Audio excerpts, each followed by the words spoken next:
کہ لوہے پہ لکیر کی طرح آپ کو یہ بات ثابت ہو جائے کہ یہ کام جو ہے یہ بالکل درست ہے اور یہ کام جو ہے یہ بالکل غلط ہے۔ کیوں؟ اس لیے کہ استخارہ جو ہے وہ اللہ رب العزت سے مشورہ ہے۔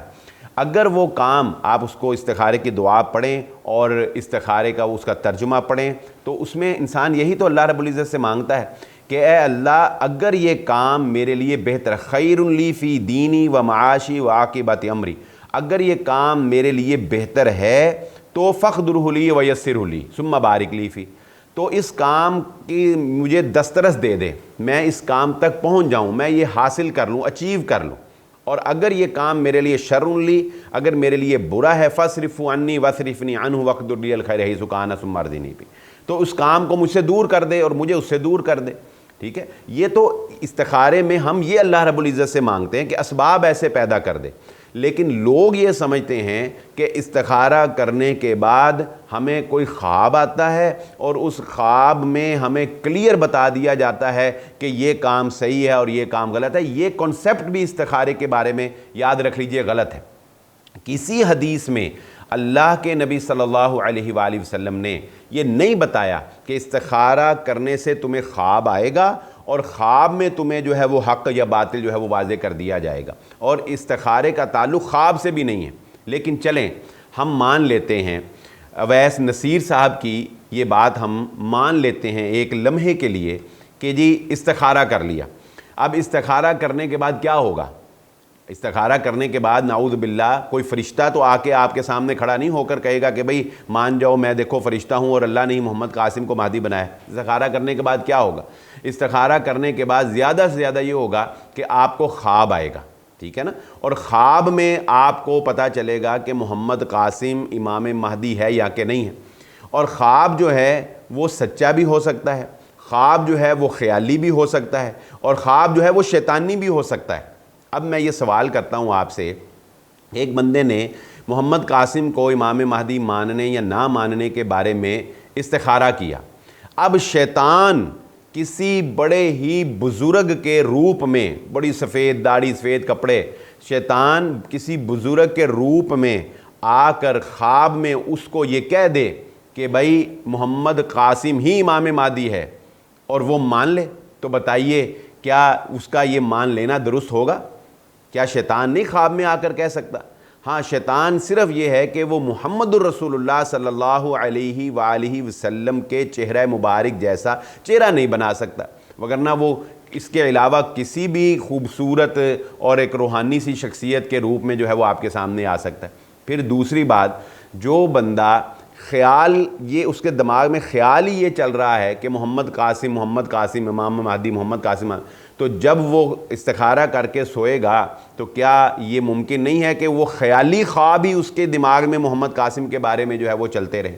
تو اللہ رب العزت کا تو یہ قانون ہے ہی نہیں ہے کہ استخارہ کرو گے تو میں تمہیں حق اور باطل کے بارے میں بتاؤں گا، اس لیے سچے خواب آنے کا تو یہاں پہ کنسیپٹ بنتا ہی نہیں، کیونکہ اللہ نے اور اللہ کے نبی صلی اللہ علیہ وسلم نے تو کہیں یہ بتایا ہی نہیں ہے کہ جب تمہیں حق اور باطل کا فرق نہ پتہ لگ رہا ہو، سچے اور جھوٹے کا فرق نہ پتہ لگ رہا ہو تو استخارہ کر لیں۔ انہوں نے تو کہا دلائل، افلا یتدبرون القرآن ام علی قلوب اقفالها، دلائل کی روشنی کے اندر غور و فکر کرو۔ پھر اس کے بعد آپ بزرگوں سے پوچھیں۔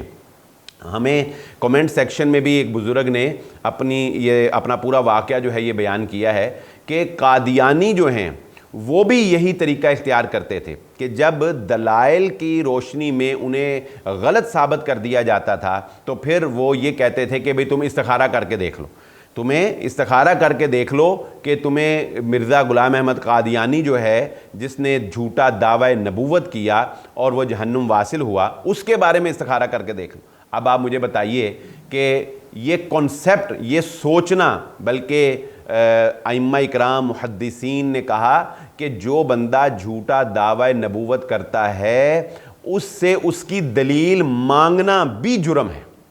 وہ تو اس کو شکست دینے کے لیے علماء نے محنت کی اور اس کو کافر قرار دیا گیا، وگرنہ دل میں یہ خیال رکھتے ہوئے کہ کہیں یہ ہو ہی نہ، چلو اس سے دلائل ہی پوچھ لیں، یہ بھی آپ کا ایمان جاتا رہے گا۔ بھئی یہ ممکن ہی نہیں ہے کہ رسول اللہ صلی اللہ علیہ وآلہ وسلم کے بعد کوئی نبی آ جائے۔ تو اس لیے یہ اب کیا ہم اس جھوٹے دعوے دار کو یہ کہیں کہ بھئی استخارہ کیا تھا ہم نے اور جو ہے وہ ہمیں خواب میں یہ آ گیا وہ آ گیا؟ نہیں، تو استخارہ کرنا ہی جرم ہے. اگر کوئی دعوی نبوت کرتا ہے تو اس کے بارے میں استخارہ کرنا ہی جرم ہے. تو اس لیے یہ بات سمجھ لیجئے کہ محمد قاسم کی پہچان وہ امام مہدی ہے یا کہ نہیں ہے, استخارے سے نہیں ہونی. دوسری بات یہ سمجھیں کہ رسول اللہ صلی اللہ علیہ وآلہ وسلم نے امام مہدی کو پہچاننے کے لیے جو احادیث میں ہمیں طریقہ بتایا ہے, کیا اس میں کہیں یہ بتایا ہے نبی صلی اللہ علیہ وسلم نے کہ مہدی کی پہچان استخارے سے ہوگی؟ نبی صلی اللہ علیہ وسلم نے امام مہدی کی پہچان کے لیے علامات بیان کی ہیں. بھئی وہ علامات دیکھو, اگر وہ علامات پوری ہیں تو تمہیں کوئی ضرورت نہیں ہے کہ تم امام مہدی کا چرچا کرتے پھرو اور ڈھنڈورا جو ہے وہ امام مہدی کا پیٹتے پھرو کہ یہ مہدی ہیں یہ مہدی ہیں. اگر وہ علامات ہیں تو چپ کر کے انتظار کرو, اگر حالات ویسے بن گئے تو تمہیں از خود پتہ چل جائے گا کہ یہ امام مہدی ہیں, تو پھر ان کے ہاتھ کے اوپر بیعت کر لینا. اور یہاں پر میں دو باتیں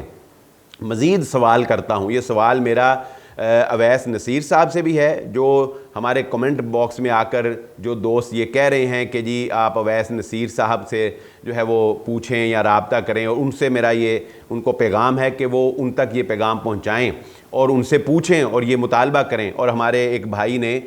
کمنٹ باکس میں بھی یہ مطالبہ کیا ہے. ہم انہی کی وساطت سے یہ مطالبہ جو ہے وہ آپ کے سامنے رکھتے ہیں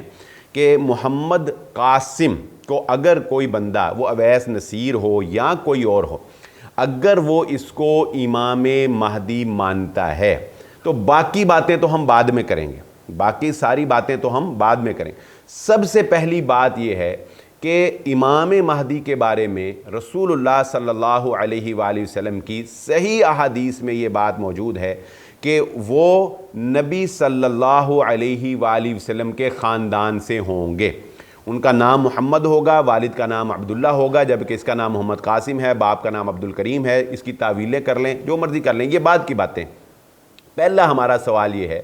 کہ امام مہدی جو ہیں وہ نبی صلی اللہ علیہ وآلہ وسلم کے خاندان میں سے ہوں گے, فاطمی خاندان میں سے. ٹھیک ہے, قریش خاندان ہے نبی صلی اللہ علیہ وسلم کا, بنو ہاشم شاخ ہے نبی صلی اللہ علیہ وآلہ وسلم کے خاندان کی, حسن و حسین رضی اللہ تعالیٰ عنہما کی اولاد میں سے ہوں گے. تو سب سے پہلے ہم یہ مطالبہ کرتے ہیں اویس نصیر صاحب سے اور محمد قاسم سے بھی کہ وہ اپنا شجرہ نسب جو ہے وہ عوام کے سامنے پیش کریں اور اپنے شجرہ نسب سے یہ ثابت کریں کہ وہ محمد الرسول اللہ صلی اللہ علیہ وآلہ وسلم کے فاطمی, آپ کی بیٹی فاطمہ رضی اللہ تعالیٰ عنہ کے خاندان سے ہیں. سب سے پہلے تو وہ اس بات کو ثابت کریں, باقی باتیں تو پھر ہم بعد میں کریں گے. ٹھیک ہے, ایک تو یہ بات جو ہے یہ ہماری آپ ذہن نشین رکھ لیں. دوسری بات, دوسرا میرا پوائنٹ جو ہے وہ یہ نوٹ فرما لیں کہ محمد قاسم کو امام مہدی کہنے والے دلائل کی روشنی کے اندر کوئی ایک حدیث, کوئی ایک روایت ایسی پیش کر کے دکھا دیں کہ جس میں اس بات کا ذکر ہو کہ رسول اللہ صلی اللہ علیہ وآلہ وسلم نے یہ بات ارشاد فرمائی ہو کہ امام مہدی کے ظہور سے پہلے ہی ان کا چرچا جو ہے وہ عام ہو جائے گا, وہ جو ہے وہ جلسے کرتے پھریں گے, وہ جو ہے لوگوں کو انٹرویو دیتے پھریں گے, لوگ ان کے پیروکار بن جائیں گے اور لوگ جو ہیں وہ لوگوں کو دعوت دیتے پھریں گے کہ یہ امام مہدی, یہ امام مہدی ہونے والے ہیں, ہونے والے. ایسی کوئی ایک روایت پیش کر دیں, نہیں ہوگی. کیوں؟ اس لیے کہ جتنی روایات ہیں, نوٹ کر لیں, امام مہدی کے بارے میں, ان کی علامات کے بارے میں, ان میں یہی تذکرہ ہے کہ حالات خود بخود ایسے بنیں گے. ہم وہ پوری روایات سکرین پر اپنے پروگرام ویڈیوز میں آپ کو دکھاتے ہیں, آپ ہمارے وہ پروگرام دیکھیں جن میں امام مہدی کے ظہور کا تذکرہ ہے. ہم نے دلائل کے ساتھ احادیث کی روشنی میں یہ بات ثابت کی ہے کہ حالات ایسے بنیں گے, بادشاہت میں جھگڑا ہوگا, لوگوں کو لیڈر نہیں مل رہا ہوگا, لوگوں کا نظر انتخاب امام مہدی پہ چلا جائے گا, وہ چھپتے پھریں گے, لوگ ان کو بلا کر لائیں گے, ایک رات میں اللہ ان کی ذہن کو تبدیل فرما دے گا اور مقام ابراہیم اور بیت اللہ کے درمیان ان کے ہاتھ کے اوپر بیعت کی جائے گی. اس سے پہلے قطعاً ان کے بارے میں کوئی چرچا, کوئی جلسہ, کوئی جو ہے وہ ان کا یوٹیوب چینل اور کوئی جو ہے وہ ان کے انٹرویو اور کوئی ان کے خواب, ایسی کوئی بات کسی حدیث کے اندر موجود نہیں ہے. اگر ہے تو ہمیں بھی وہ حدیث پیش کی جائے کہ جس میں رسول اللہ صلی اللہ علیہ وسلم نے یہ بتایا ہو کہ امام مہدی کے ظہور سے پہلے ان کو خواب بڑے آئیں گے, ان کا چرچا ہو جائے گا, یہ اور جو کچھ یہ ہو رہا ہے. اس لیے یہ بات سمجھ لیجئے۔ بلکہ ہمارے کومنٹس میں تو ایک بھائی نے بڑی بات کی، انہوں نے کہا کہ اصل میں جو سعودی گورنمنٹ ہے، سعودی انٹیلیجنس ہے، وہ یہ چاہتی نہیں ہے کہ امام مہدی جو ہے ان کا ظہور مکہ میں ہو، کیونکہ ظاہر ہے کہ جب ان کا ظہور مکہ میں ہونا ہے تو ان کی خلافت قائم ہو جائے۔ تو انہوں نے کہا کہ وہ چاہتے نہیں، لہذا انہوں نے کہا کہ پاکستان سے ہی اس کو برآمد کروا کے تو قصہ یہیں پہ ختم کر دیا جائے، یعنی لوگ سمجھیں کہ پاکستان سے امام مہدی آ گیا، بس آگے اور گزر گئے اور کام ختم ہو گیا، اب کوئی مہدی شادی نے نہیں آنا۔ بہرحال یہ ہمارے بھائی نے ایک نے کمنٹ کیا۔ تو خدا را ہماری آپ سے یہ گزارش ہے کہ اس چکر کے اندر نہ پڑیں۔ محمد قاسم قطعاً امام مہدی ہونے کی اہلیت نہیں رکھتے، یہ محض ایک